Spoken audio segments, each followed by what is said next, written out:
just incredible. Two. DJ Sourmilk. One. Liftoff. We have a liftoff. Yeah. It's the LA Leakers. Yeah. Just incredible. Sourmilk. And our brother, our family, French Montana is in here. Yeah. French, good to have you back on the Liftoff, man. Man, thank you, man. We're gonna lift off for the rest of our life. Forever, right? We were talking, man. We've been at this now for like 10 years, Yeah, man. for real. A lot of hit songs. For real. I know you learned a lot over Yeah. the years. I mean, where do you feel like you're at right now as we get ready for this new album? You know what it is. What I learned is just I never felt like I felt this year and last year. Just like when you're in a position to start helping other people that can't help themselves. I felt like that was like my graduation to this new level that I'm at. You know, I felt like I done did everything. So I just felt like what's the next thing for me to do is to get closer to that man upstairs. Yeah. And really help people that's in need. You know what I'm saying? Like there's a whole different world out there. Yeah. That they don't shine light on. You're always doing that positive stuff for the community, both back in the country and of course here. I see all the things you're doing, man, and we always want to give you that props on that, man. Yeah. No, thank you, bro. A lot of people don't do that, and you don't necessarily have to do it, but it's dope to see, you using your power in that direction. No, definitely. So new album, I mean, is that before the year's up or is it at the top of the year? No, after.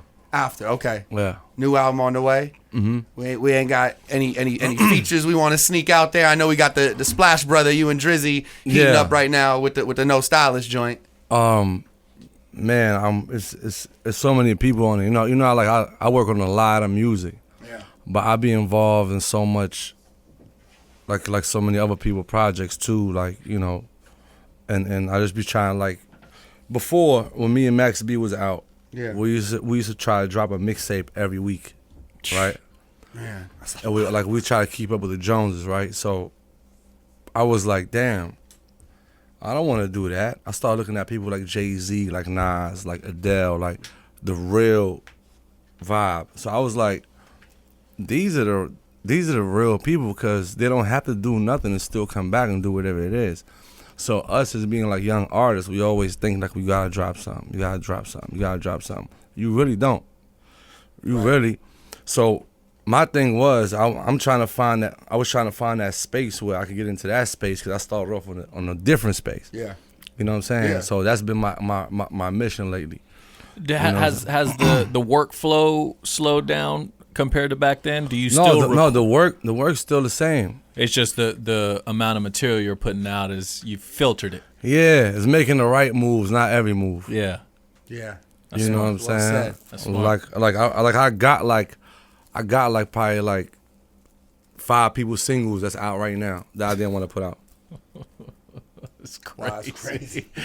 But you know me, I'm just not the type of guy that's just gonna be I don't want the credit. Yeah. You know what I'm saying? But because they all my friends. You know what I'm saying? But I just love making music. Yeah. I love being in the studio. And what is that studio vibe like for you, man? When you're in there, working on the album or even just working on a record for you or somebody else. My vacation is studio for me. Yeah. You know what it is? It don't matter where I go. Like let's say even if I go to Turks and Caicos, go wherever I go. At the end of the night, I'm be like, I want to hear some music. And when I hear some music, I'm like, I want to get in the booth. You know what I'm saying? Yeah. And if I hear some music, I'll chop up something. Like it just became that, and it was always that since I was young. Yeah. So it's a dope thing to do what you love, and that was my dreams. Absolutely. You and Drizzy, you just came out on the Scorpion on the tour with him. Yeah. Hit the stage. Was that Miami? No, it was Atlanta. Atlanta. Yeah. Y'all chemistry has been crazy for many years. Seems like it's a great friendship on top of collaborative with the music. I mean, man, me and Drake, I remember Drake when he first came in New York for the first time. This is before anything. Okay. And me and Max B was in the studio, and I remember, I think it was, her name is Marissa, one of my little sisters, and she was just like, yo, Drake want to get in the studio with you, this and that. And it was like, yo, meet me right here, this and that. Then I remember, me and Max, like the kind of wave we was on, so it was just like too much going on at that time. Mm-hmm. But I remember since that day, his career just took off. Like, whoop, whoop, whoop, whoop, whoop, whoop. But we met like that same week, and ever since then, we've just been like brothers, you know what I'm saying? Yeah. He took me on my first tour, Paradise tour. Right. You know what I'm saying? It was me, 2 Chainz, Waka, Meek, Man, J. Cole. Like it sound like a summer jam. Right, to see how far everyone's come, right? Yeah, that's what I'm saying. So back thing. then, so back then, just like having all these people in that one tour, and he made that happen. Yeah. So he was always ahead of the eight ball. Yeah. So ever since then, and he jumped on. I did Chop It Down, Shot Caller, then Pop That. So when I met him, we did Pop That together. So he was on my first single. We did the first tour together, and ever since then, it's been the same energy, nonstop. Yeah. So it's not like no fake, like No, you know why I like his music. I'm a jump like, so it's been like more than like same time. Right. You know what I'm saying? I respect him for that. You know a lot of people don't got the right idea about that guy. That guy is very smart. Very smart and very like everything that everybody tell you he's not. You know what I'm saying? Like he's a real dude. Yeah, and he also doesn't get all the credit that he deserves too for reaching out and putting on other artists and getting involved with their careers early. But who's gonna give you a credit? Nobody gonna give you a credit. They should though. Nobody. To somebody. That's right, you man. know what I'm saying? But as long as you know you're doing the right thing, you shouldn't Moving even in worry the right about direction. what other people saying. You know what I'm saying? Like, you should always be sticking your bag and know if you're doing the right thing. You can sleep with yourself. You know you're helping people. You know you're doing what it is. You're the only person that gotta judge yourself when you go to sleep. Yeah. Is that something? If there's anything else besides you judging yourself before you go to sleep, you shouldn't even be doing what you're doing. That's real. Is that something you've learned over the years? I mean, now it's like we were talking about earlier, the game when you came in, even till today. And now it's like the shit and the gimmicks and the hype that goes on social media. It's just a lot of shit. Like, how do you tune all of that out and stay so positive? Because I think it's important, you being a role model, for you to maintain that type of energy. Even for yourself, though, not just for others. I mean, first of all, let's start. After I got shot in my head, let's start with that one. Then let's start with seeing Max B cast 75 years in front of me. Then let's start with seeing Chinks die. Nobody know who did it, if it was for me or for anybody. The book goes on. I can. It's the Eli book. I can give you a phone book full of stories. But the thing is, it's about graduating. You know what I'm saying? And you can't be mad at people. Because I was in that same space, like the 6ix9ine space. 6ix9ine is Max B. Reincarnated with, you know what I'm saying, with different color hair. Because he still got the same perm Max B had. Yeah. Right or wrong? With social media. Right. You know what I'm saying? Right. So it's like, it was just different. But we we had the Coke Wave DVDs. They got Instagram. Yeah. Right. So it's the same thing, right? So when Max B thing happened, it was just like somebody was just trying to get out the black hole. So you're going to do whatever it takes, because if you don't do whatever it takes, you got to go back to the same thing on the block. Yeah. That's real. So basically, it's a lose-lose situation. You know what I'm saying? So you might as well do it on this high level right here and just get whatever you got to get out. You know what I'm saying? But negative energy always going to come back to you. And it don't even have to be somebody killing you.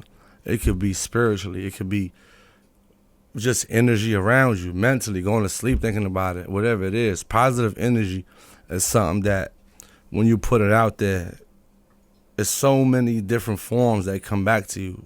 Negative energy, so many different forms. Just because somebody don't kill you doesn't mean they're going to kill you psychologically. You know what I'm saying? For real. You know, so when me and Max was running around, the same shit. Yeah. Just wilding out. Same shit. Yeah. What, shootings, this, that, boo, boo. No worries, just acting like, untouchable almost, right? But then look, there was 4 of us. It was Penthouse P, he got 30 years. Max got 75 years. Chinks died. I'm the only one left. Wow. That's crazy. Is there any moment as you're watching like the chaos go on with a guy like 6ix9ine where you're like, man, you think that shit could come back to you, man? Because I seen a clip, shout to Fat Joe, on his podcast where he was kind of like schooling 6ix9ine, and it looked like he was, paying attention, but But Fat Joe was the one that helped me when I was going through my theory. Fat Joe was the one that called up on Funk Master Flex like, yo, this kid is the hottest thing in the streets. Like, Really? you gotta play him like to Flex. And now me and Flex is like, that's like my big brother. Like, Wow. you know what I'm saying? So back then it was like it was so much theory going on that nobody wanted to touch me. Yeah. It was like, don't even let this guy stand next to me. We might get shot up. That's crazy. Me and Max be together, like it was too crazy. Then at that time, you know, that's why him and 6ix9ine are just like this, like the same kind of like vibe. I used to be like, yo, Max, nah, let's not do that. Let's not do that. Let's do this. Let's do that. Woo woo. But you know, when I went inside that courthouse and that judge hit him with 75 years and I had to turn around, look at his mother. And I didn't like, it's just a moment that, you know what I'm saying, that you know what you got, you know what I'm saying? So it's just for all these, you know, for everybody to think that's cool, like promoting that doesn't mean, that money don't mean nothing. Yeah. You're making off that, off the gaff. Make music. And preach. If you're an OG or whatever it is, let these kids, like, cause, you know, once people start seeing people like that do that, they're gonna start doing it too. Like, you know what I mean? Right. And with 6ix9ine being arrested recently, is the hip hop police, is that a real thing? Is there like a task force that keeps an eye on hip hop artists and Oh yeah, hip hop police is real. Of course they real. The feds is real. DEA is real. They're all real. They all exist. You know what I'm saying? It got to the point where I knew them by their first name because every time I see them by in front of the club, I was like, yo. That's crazy. Now I go back to this city, I be like, yo, what up, Sean? That's my guy, you know what I'm saying? Afterwards, you know what I'm saying? Because sometimes, you know, you got to get smarter with the game, you know? Sometimes it might have been a time that he saved me from something that he knew was gonna happen, because that's why the hip hop police. You know what I'm saying? So they there just for this kind of thing. Mhm. You know what I'm saying? Yeah. So a lot of times you hire security, right? Yeah. That's your extra security outside the club, right? Yeah. Aside from them, yeah. Man. That's crazy. But before you bounce, will you pass our prayers and condolences to Puff and the fam, man? I know it's a tough time there right now. Yo, I ain't that was like that was my dog, man. Like Kim Porter, man. Shout to Puff.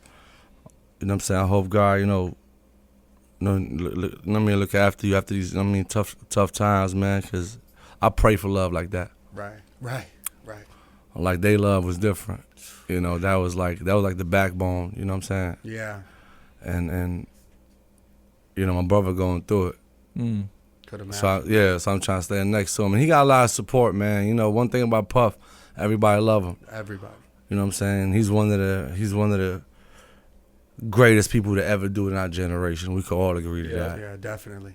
There's nobody that did it like Puff, as far as the love, as far as making the whole culture raise up a whole nother notch. You know what I'm saying? There's nobody that did it. No one. You know what I'm saying? So to see somebody like that go through something, you know, it just hurt everybody. It hurt the whole culture. He's a superhero. That family is superheroes to Yeah. us, man. You know what I'm saying? Him, the kids, shout out to Quincy. Shout out to Quincy, shout out to Christian, shout out to Just. Definitely. Because even though that's not Just mother, but that was his mother. You can tell, though. You can just tell that she, family was. she was like a mother to him since he was young. Shout out to the baby girls. Yes. Shout out to D-Rock. Absolutely. You know what I'm saying? Shout out to everybody that was affected by this, because, you know, this one hit home. Yeah. Not to put you on the spot, but what can you tell the people about Kim, that people might not have known about her? Backbone. Yeah. She was the realest. She was a mother, a best friend. You know what I'm saying? She was my dog. Mm-hmm. You know what I'm saying? Like, she would tell me, like, yo, don't do this.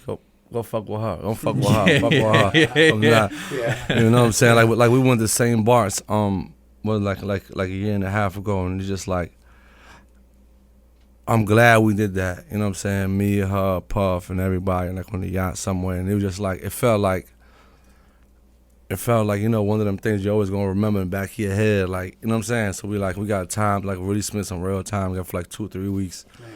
You know what I'm saying? And I've been around her, around Puff, around the kids, around everybody. And you can ask anybody. She's the most beautiful person you could ever meet. I mean, the only explanation is that, you know, she was too good to be out here, you know, and it's love. Yeah. You know, because God always got a better plan than all of us. Yeah. Man. Crazy, man. French, thank you for coming through. Thank you for your honesty. Thank you for your energy. We got the new album dropping top of the year. Yeah. It's the LA Leakers, French Montana, Frenchgiving. That's the celebration. Exactly. It's Power 106, #1 for hip hop. Yeah.